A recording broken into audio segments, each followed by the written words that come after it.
Segundo a crença popular, fantasmas são almas ou espíritos de pessoas falecidas que de alguma maneira resolvem aparecer para os seres vivos. Algumas pessoas acreditam que essas aparições apenas podem ser vistas sem poder interagir com o nosso mundo. Já outras acreditam que esses seres sobrenaturais podem interagir fazendo o bem ou o mal.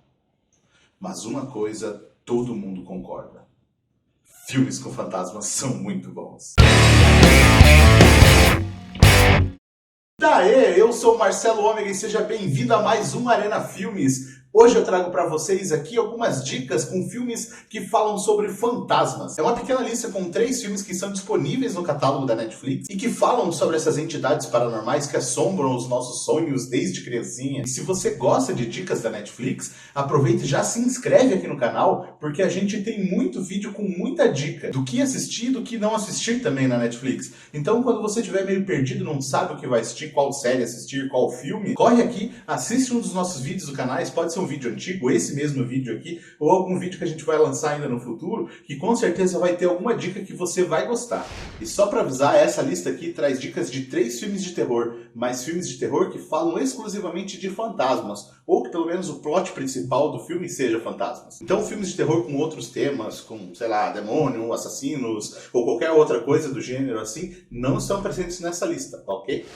O primeiro filme da lista é Os Outros, filme de 2001 dirigido por Alejandro Amenábar e estrelado por Nicole Kidman. Esse foi o primeiro trabalho em inglês do diretor Alejandro, que nasceu no Chile, mas se mudou para a Espanha ainda criança, e portanto todos seus trabalhos anteriores tinham sido em espanhol. Os Outros conta a história de Grace, uma mulher que durante a Segunda Guerra Mundial resolve se mudar com seus 2 filhos para uma casa meio isolada, e ela se muda para lá com seus filhos para esperar o seu marido que estava lutando na guerra. Os 2 filhos de Grace sofrem de uma doença rara que impede que eles sejam expostos à luz. Por isso a casa deles no filme está sempre escura, sempre fechada. Essa doença existe de verdade, o nome da doença é Xeroderma pigmentoso. A gente não vai mostrar nenhuma imagem real aqui da doença porque é um pouco pesado assim, mas se você tiver curiosidade é só procurar o nome dessa doença lá no Google que você vai achar algumas imagens. Essa é uma doença que faz com que o portador tenha dificuldade em reverter os efeitos causados, pela radiação ultravioleta da luz. Nas pessoas normais, a pele consegue reverter esses danos, principalmente se a gente usar protetor solar. Se eu pudesse dar só uma dica sobre o futuro, seria esta: use filtro solar. Nas pessoas que têm essa doença, a pele não consegue regenerar, então ela acaba sofrendo de sardas, pele seca, até mesmo câncer de pele. E para que isso não ocorra no filme, a Grace resolve impor algumas regras na casa. Você nunca pode abrir uma segunda porta sem antes ter fechado a anterior, para que a luz não passe, Só que depois dos antigos empregados da Grace terem desaparecidos, a Grace contrata novos empregados e algumas regras começam a ser quebradas durante o filme. Aí coisas estranhas e paranormais começam a acontecer. Esse filme foi muito bem recebido pela crítica e pelo público, tanto que a Nicole Kidman foi nomeada a melhor atriz no Globo de Ouro por causa desse filme. Por falar em Nicole Kidman, essa foi a última parceria dela com o ex-marido dela, Tom Cruise. Na época eles eram casados ainda, e Tom Cruise foi um dos produtores do filme. E o casal acabou se separando exatamente no lançamento, na semana do lançamento desse filme. Os Outros já é um filme que virou um clássico do suspense e do terror, e que com certeza vale a pena ser visto. E eu também tenho certeza que você vai levar alguns sustos, e principalmente que esse filme vai te surpreender.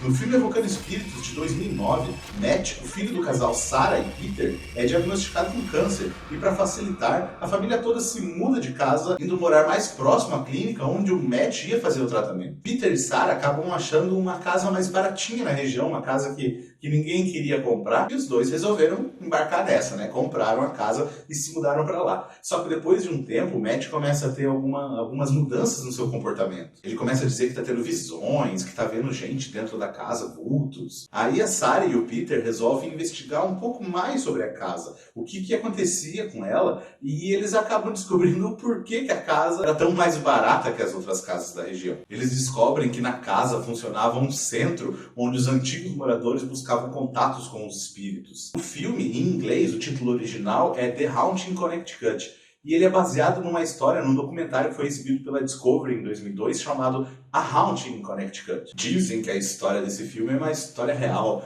mas, esses filmes de terror, ultimamente, a gente nunca sabe se acredita ou não acredita, Esse filme tem uma continuação, The Haunting in Connecticut 2, de 2013, só que é um filme de baixo orçamento, assim, uma produção meio independente. E tem o mesmo plot do filme original, que é basicamente uma família que se muda para casa nova para buscar o tratamento da filha, no caso do filme 2, e ela começa a ter comportamentos estranhos e coisas estranhas começam a acontecer. E dizem que está sendo produzido um filme, uma terceira parte dessa franquia. A gente ainda não tem muita informação sobre do que se trata o filme. A única informação que a gente tem é que o filme vai se chamar The Haunting New York. Acredito que vai ser mais ou menos a mesma coisa, só que agora eles vão se mudar para Nova York e coisas estranhas vão acontecer na cidade. Evocando Espíritos é um filme que tem algumas coisas até um pouco engraçadas em relação à crítica. Para você ter uma ideia, no site Rotten Tomatoes, o filme tem nota 16 de 100. Ou seja, o filme é péssimo para a maioria que avaliou ali. Porém, aqui no Brasil as coisas são um pouco diferentes. Eu andei olhando alguns sites e achei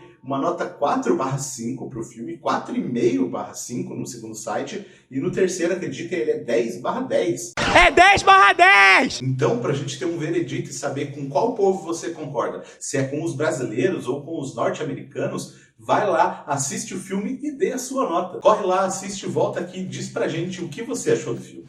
E para fechar a nossa lista, temos o filme 1408. O filme é de 2007 e tem John Cusack e Samuel Jackson no elenco. Esse filme foi baseado no conto do Stephen King, que por sua vez se baseou na história do parapsicológico Christopher Chacon, que investigou um quarto mal assombrado num hotel na Califórnia. Welcome to the Hotel California. A história de 1408 gira em torno do personagem Mike Hensley, um escritor especializado em livros sobre casos paranormais, que é convidado para conhecer a história do apartamento 1408 de um hotel em Nova York. O personagem do Samuel Jackson, que é o gerente do hotel, aconselha o Mike Hensley a não entrar no quarto, porque muita gente já tinha morrido, né, nesse quarto, e as coisas realmente poderiam ficar meio sinistras por lá. Mas Mike Hensley não dá a mínima e entra no quarto do mesmo jeito. Ele se hospeda no quarto para passar uma noite lá, e aí tá feita a cagada. As coisas estranhas começam realmente a acontecer. E um fato curioso sobre esse filme, 1408, é que ele tem diversas referências ao número 13 durante o filme. 1408, somem os números separadamente. 1 mais 4 mais 0 mais 8, igual a 13. O número 1408 indica que o quarto fica no 14º andar, certo? Errado, porque nos Estados Unidos não existe andar número 13. Justamente por esse fator de azar, né? Então o andar 12 pula para o andar 14. Portanto, o 1408 fica no 13º andar do hotel. O hotel foi inaugurado em 1912. 1 mais 9 mais 1 mais 12. 1 mais 9 mais 1 mais 2, igual a 13. Durante uma cena, Mike Hensley abre a Bíblia em Samuel 2, capítulo 11. 2 mais 11. São diversas outras referências durante o filme. E sabe o que tudo isso significa? Absolutamente nada, é só referência mesmo. E esse é outro filme razoavelmente bem recebido pelas críticas. A nota média aí pelos sites é 7/10. Como eu falei, o filme é do Stephen King, então se você for assistir, espere aí muitas coisas bizarras, estranhas, até um pouco sem sentido. Se você não curte uns filmes meio viajados, aí meio fora da casinha, talvez esse filme não seja pra você. Mas se você gosta de um bom suspense, principalmente com uma boa dose de surpreenda-me, então assista que você não vai se arrepender. Então é isso aí, galera. Mais uma lista fechada, mais uma lista concluída. Como eu falei, a gente sempre tem boas dicas do Netflix aqui. A gente também, todo primeiro dia do mês, a gente traz a lista completa com as novidades da Netflix. Então, se você quer ter conteúdo da Netflix, já se inscreve no canal. Mas o nosso canal não tem conteúdo exclusivamente da Netflix. A gente também traz conteúdos variados, como opiniões de filmes que ainda vão ser lançados no cinema, dicas, conversas, teorias sobre séries. A gente fala também de vez em quando sobre games. A gente ainda tá testando muita coisa, mas em breve tem muita novidade boa sobre games. E uma novidade também é que a gente vai falar sobre HQs. Se você tá meio perdido aí, tem interesse em HQ, mas não sabe onde que tá acompanhando, como é que estão acontecendo as coisas, em breve vai ter novidade para você aqui no canal. Como eu falei, se inscreva e não perca. Se você gostou desse vídeo, deixe seu like, acompanhe o Arena Nerd nas redes sociais, me acompanhe nas redes sociais. Todos esses links que eu tô falando estão na descrição desse vídeo aqui também. Compartilhe o vídeo com seus amigos e eu volto a qualquer momento com mais um Arena Filmes. Valeu!